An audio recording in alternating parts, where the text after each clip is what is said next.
Ramoji film city, Hyderabad. Ramoji film city दुनिया की सबसे बड़ी फिल्म सिटी है। यह जगह किसी अजूबे से कम नहीं है। दूर दूर से लोग रामोजी फिल्म सिटी को देखने आते हैं, पर यह जगह इंडिया की मोस्ट हॉन्टेड जगहों में से एक भी है। रामोजी राव द्वारा बनाई गई ये फिल्म सिटी अपने अंदर न जाने कितने राज छुपाए बैठी है।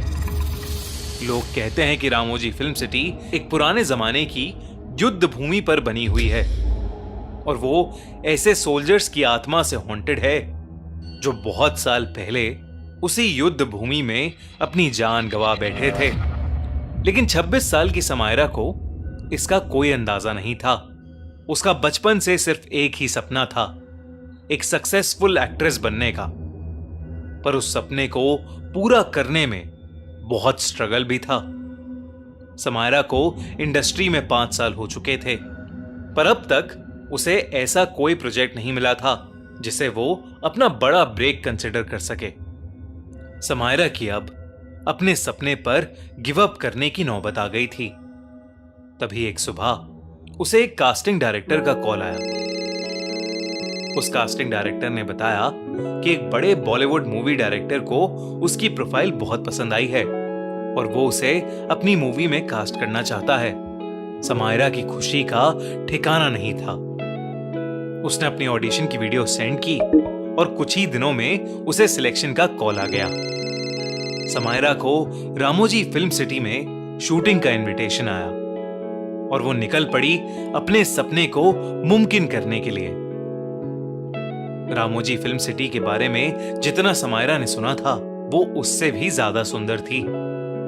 मूवी का सेट बहुत ही बड़ा था। फिल्म की पूरी टीम से मिलकर समायरा अपने ग्रीन रूम में चली गई। समायरा को अभी भी विश्वास नहीं हो रहा था कि उसका सपना सच हो रहा है कि तभी उसे अपने ग्रीन रूम के बंद वॉशरूम के अंदर से एक आवाज आई। समायरा को यह बात बहुत अजीब लगी। वो अंदर से बज रहे दरवाजे के पास गई तो आवाज और तेज हो गई। ऐसा लग रहा था कि कोई उस वॉशरूम के अंदर फंस गया है और बाहर आने के लिए खटखटा रहा है। लेकिन जब समायरा ने वो दरवाजा खोला तो उस बाथरूम के अंदर कोई नहीं था। समायरा इस बारे में सोच ही रही थी कि तभी उसे कुछ फूटने की तेज आवाज आई। समायरा भागकर वॉशरूम से बाहर निकली तो उसने देखा कि उसकी ड्रेसिंग टेबल के बड़े से मिरर पर एक बहुत बड़ा क्रैक था और उस मिरर पर लाल रंग से किसी अलग लैंग्वेज में, शायद एशियंट उर्दू में कुछ लिखा हुआ था। ये देखकर समायरा की चीख निकल गई और वो ग्रीन रूम से बाहर भागी।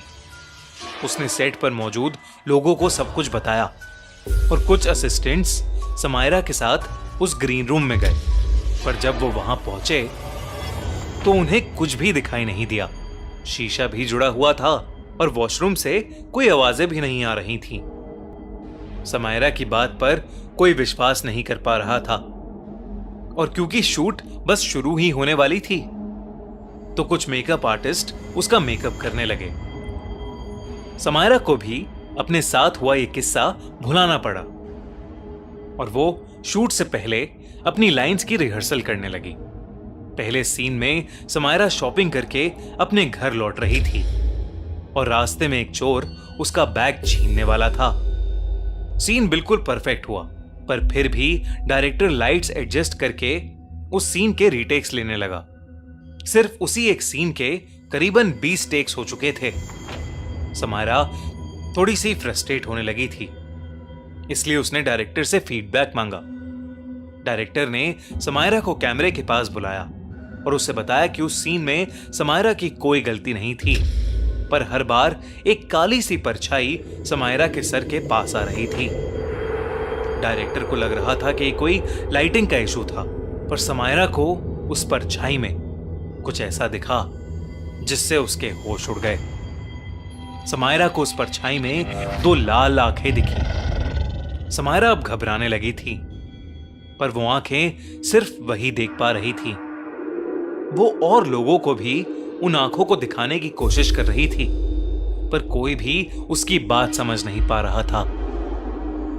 डायरेक्टर ने डिसाइड किया कि वो इस सीन को स्किप करेंगे और अब इंडोर सीन्स को पहले शूट करेंगे। अगले शॉट में समायरा अपने घर के काउच पर बैठी हुई चाय पी रही थी।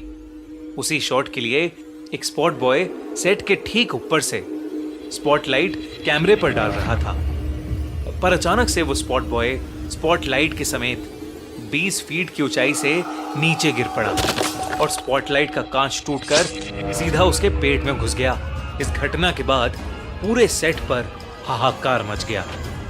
उन्होंने स्पॉट बॉय के लिए एक एम्बुलेंस बुलाई, पर अपनी अधमरी आवाज में वो सिर्फ एक ही चीज कहता रहा कि उसे किसी ने पीछे से धक्का दिया था।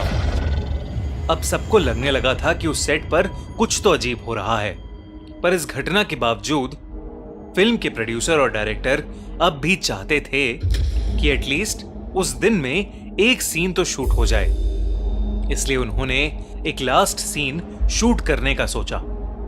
उस सीन में समायरा अपनी डायरी में कुछ लिख रही थी और बस कुछ क्लोजअप शॉट्स थे। उस सीन को शुरू करने के लिए डायरेक्टर ने एक्शन बोला, लेकिन समायरा फिल्म की स्क्रिप्ट से कुछ अलग ही एक्शंस कर रही थी।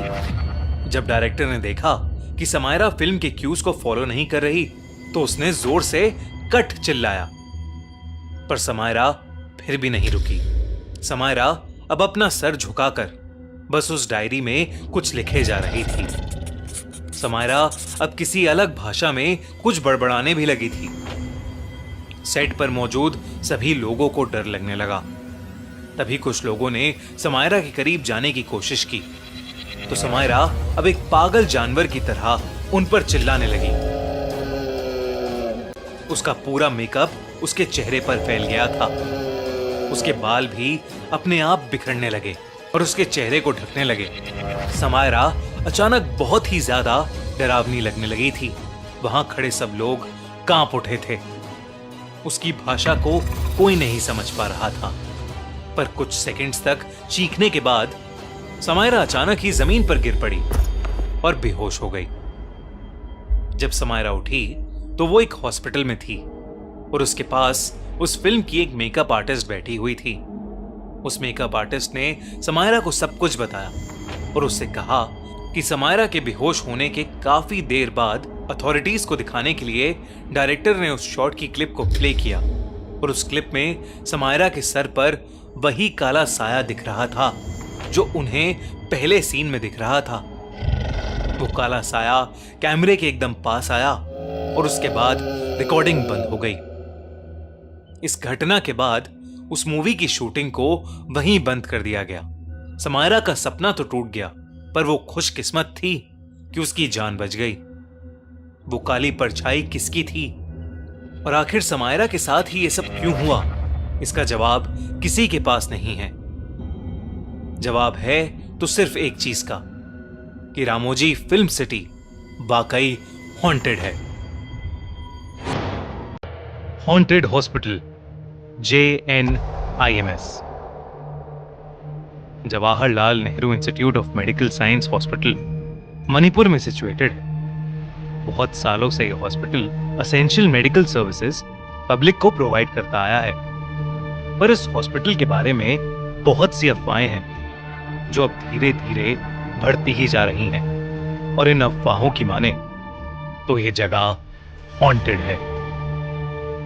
कहा जाता है कि यहाँ गायनाकोलॉजी डिपार्टमेंट और उसके पास वाले वॉशरूम्स और कॉरिडोर रात के समय में सेफ नहीं है। ऐसी ही एक रात को नर्स अनंता, जिसने JNIMS हॉस्पिटल हाल ही में ज्वाइन करा था, रात को गायनाकोलॉजी डिपार्टमेंट में एक पेशेंट को अटेंड कर रही थी कि तभी अचानक से उसे कॉरिडोर में किसी के रोने की आवाज आई।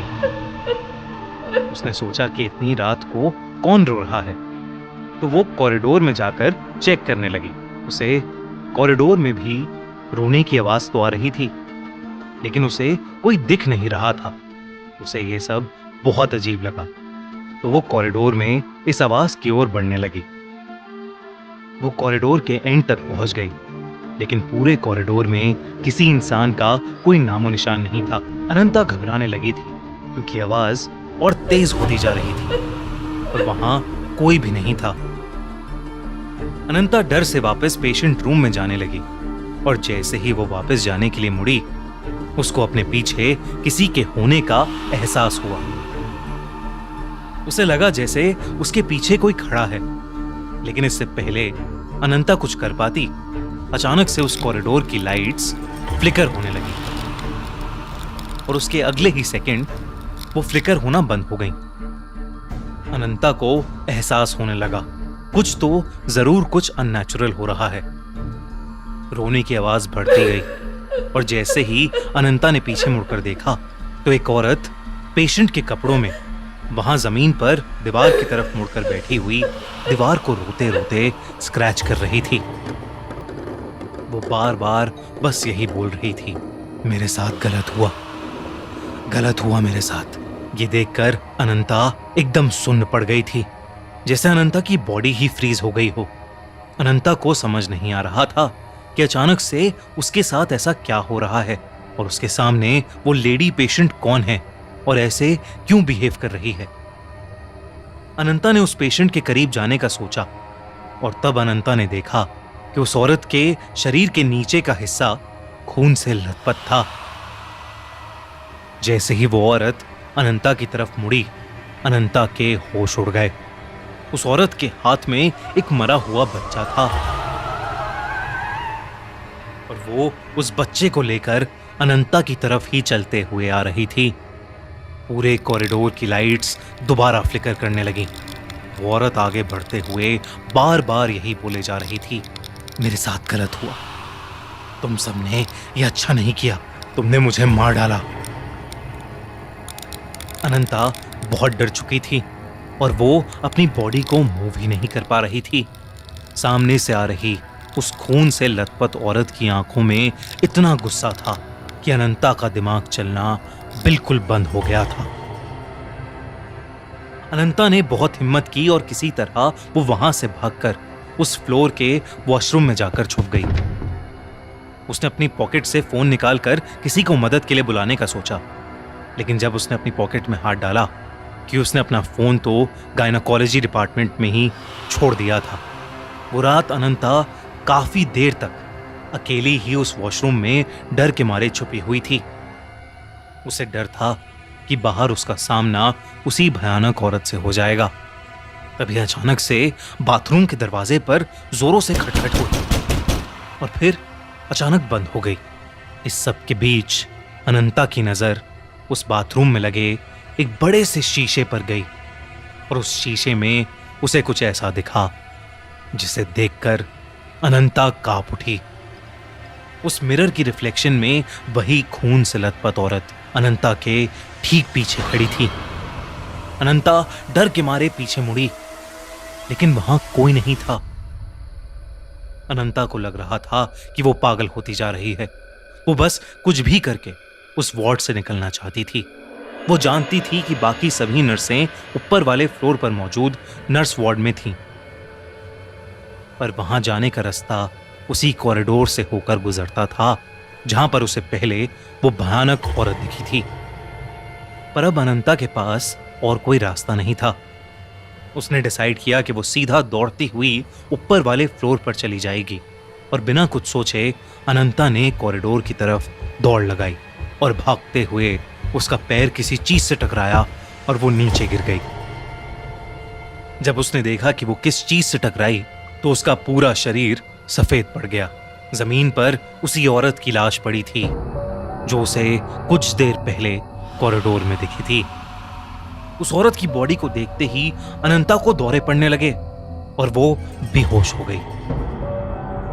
अगले दिन उसकी आंख खुली तो वो खुद उस हॉस्पिटल में एक पेशेंट थी। उसे ड्रिप लगी थी और कई नर्सेज उसके आसपास बैठी थीं। अनंता ने सभी को अपने साथ हुआ हादसा बताया, पर किसी को उसके ऊपर विश्वास नहीं हुआ। सबने उसे कहा कि वो अपनी जॉब के चलते अपनी सेहत का ख्याल नहीं रखती और उसे कुछ दिनों की छुट्टी लेनी चाहिए। उसी दिन की शाम को जब अनंता के रूम में कोई नहीं था, एक बूढ़ी नर्स वहां आई और उसने अनंता को बताया कि वो उस पर विश्वास करती है और जो औरत उसे कल रात को दिखी उसका नाम शयाना था।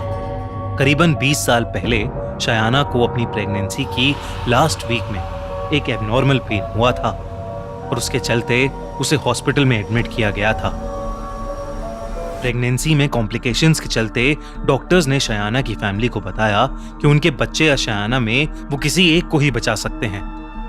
फैमिली ने बच्चे को बचाने का डिसाइड किया, पर इस कॉम्प्लिकेटेड ऑपरेशन में शनाया और उसके बच्चे दोनों की ही मौत हो गई। पर कुछ समय बाद ही शयाना के हस्बैंड के घर में एक बहुत भयानक आग लग गई और उसका पूरा परिवार जलकर मर गया। उस दिन के बाद कई लोगों ने शयाना की आत्मा को देखा है। उसकी आत्मा इसी हॉस्पिटल के गायनेकोलॉजी डिपार्टमेंट में भटकती रहती है। ये सब सुनते ही अनंता के होश उड़ गए।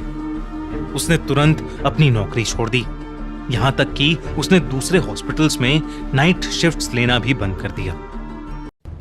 बेगुनकुडार रेलवे स्टेशन। गौरव एक टिकट कलेक्टर था और उसकी पोस्टिंग बंगाल के एक छोटे से इलाके में बने एक रेलवे स्टेशन में हुई थी। उस रेलवे स्टेशन का नाम था बेगुनकुडार रेलवे स्टेशन। रात का समय था और गौरव रिक्शे में बैठकर पहली बार वहां जा रहा था। गौरव वहां पहुंचा ही था कि उसका रिक्शे वाला हड़बड़ाते हुए गौरव से पैसे मांगने लगा। उस रिक्शे वाले के चेहरे पर पसीना साफ दिख रहा था। ऐसा लग रहा था कि वो किसी चीज से बुरी तरह घबरा उठा है। गौरव अपने वॉलेट से पैसे निकाल ही रहा था कि तभी वो रिक्शे वाला उससे कहने लगा, जल्दी करो साहब, मुझे जल्दी जाना है। गौरव के पास खुले पैसे नहीं थे। किराया 60 रुपए था और उसके पास 50 का ही नोट था।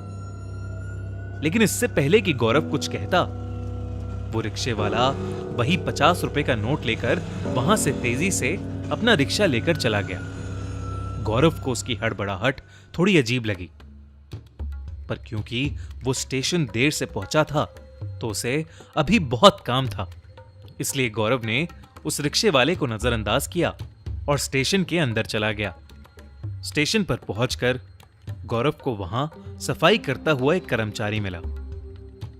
गौरव जैसे ही उसके करीब गया, वो आदमी मुस्कुराया और अपना काम छोड़कर गौरव को स्टेशन दिखाने लगा।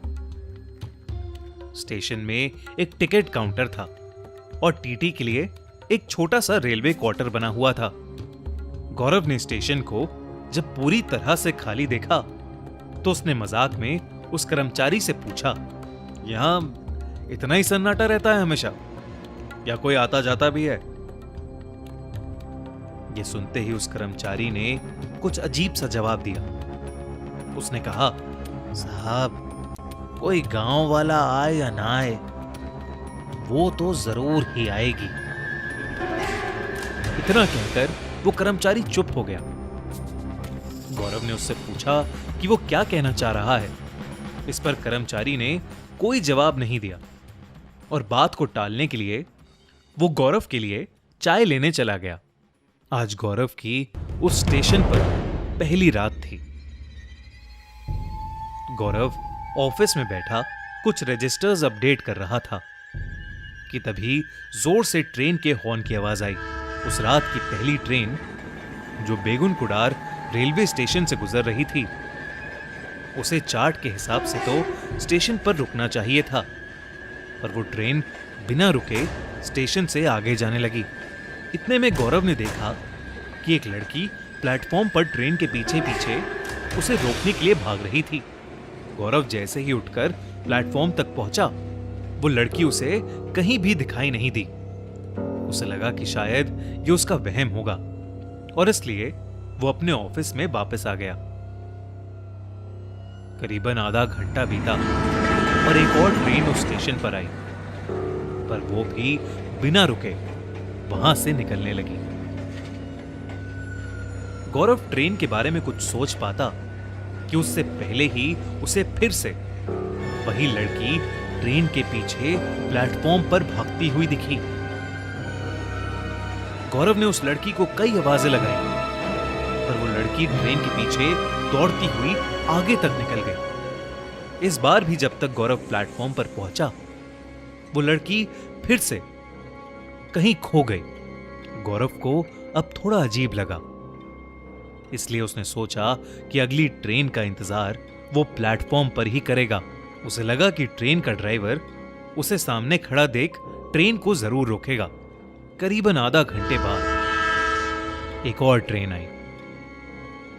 गौरव को स्टेशन पर खड़ा देख ड्राइवर ने ट्रेन को धीमा तो किया, पर एकदम से उस ड्राइवर के चेहरे का रंग उड़ गया और उसने फिर से ट्रेन की स्पीड बढ़ा दी और ट्रेन को उस स्टेशन के प्लेटफॉर्म के सामने से तेजी से निकाल के ले गया।